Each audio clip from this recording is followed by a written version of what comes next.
Uma outra função que será importante nas definições que a gente vai fazer é a função alfa. O que a função alfa faz? Ela testa se o número que eu passei ele é o zero ou não. Se for zero, eu retorno o 1, que significa verdade, e zero, caso contrário. Ou seja, alfa de x vai ser quem? Vai ser 1 se o x é zero e vai ser zero caso contrário. Né? E notem, isso é interessante, né? Porque eu consigo definir essa função alfa, de novo, através da subtração própria. Né? Subtração própria pode ajudar a gente aqui. Porque alfa de x é igual a 1 menos o x. Vamos lá. Se eu passar, por exemplo, alfa de 2, quem é isso aqui? É 1, subtração própria com 2. Ora, isso aqui é quem? É o zero. Se eu passar alfa de 3, é 1, subtração própria de 3, que é zero. Se eu passar o 1, por exemplo, então é 1 menos o 1, né, subtração própria, que é o zero. Agora, se eu passar o zero, né, 1 menos subtração própria, o zero. Vai retornar quem? 1. Então, só quando eu passo o zero, eu retorno 1. Em todos os outros casos, eu retorno zero, que é exatamente a definição, né, de alfa de x. Ou seja, alfa de x é uma função que recebe um número qualquer, né, e se ele for zero, retorna 1, caso contrário, retorna zero.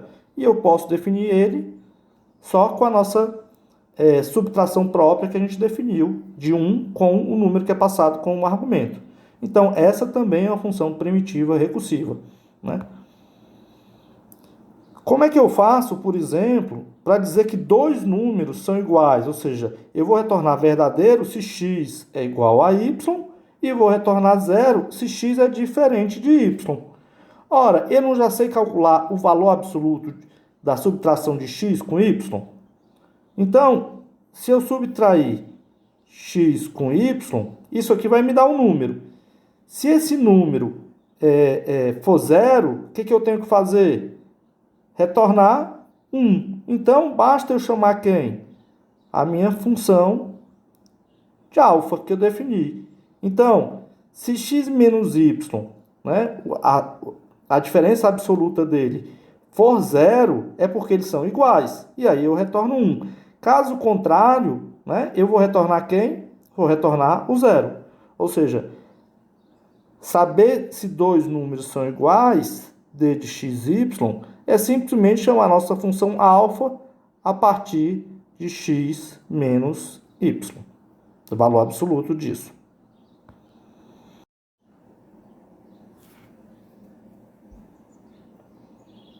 Eu posso agora, por exemplo, definir que x é menor ou igual que y. Né? Para eu definir que se x é menor ou igual que y, o que eu vou fazer?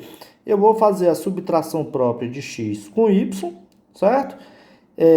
Se esse número, né, retornar um valor diferente, né, de zero, certo? Eu retorno 1, né? Ou seja, eu aplico a função alfa. Caso contrário, eu retorno zero. Exemplo, 2 é menor ou igual que 3. Bem, isso aqui seria a função alfa de 2, subtração própria de 3. Quem é isso aqui por definição? Isso aqui por definição é o zero. Quem é o alfa de zero? É 1. Quem é, por exemplo, 3 menor ou igual que 3? É o alfa de 3, subtração própria de 3. Ora, isso aqui novamente é zero e o alfa de zero é 1. Então, isso é verdadeiro. Tá? Se eu pego agora 4 é menor ou igual que 3, né? Ou seja, isso aqui é quem? É alfa de 4 subtração própria de 3. Isso aqui vai retornar o quê? 1. Ora, 1 é diferente de 0, né? Então, o alfa disso dá quê? Dá 0. Mesma coisa se eu fizer para o 5. 5 é menor ou igual que 3, ou seja, alfa de 5 menos 3, subtração própria. Quem é isso aqui? É o 2. 2 é diferente de 0, né? Então, isso aqui retorna quem? Retorna o 0. tá? Então, notem que só quando o x for menor ou igual que o y, eu vou retornar o zero, né? Na subtração própria. E aí, se eu retorno zero na subtração própria, é porque o x é menor ou igual que y. Então, eu tenho que retornar o verdadeiro e eu aplico a nossa função alfa. Tá? Então, assim a gente define que o x é menor ou igual que y. Se eu quisesse definir os predicados, né? Negação, conjunção, disjunção.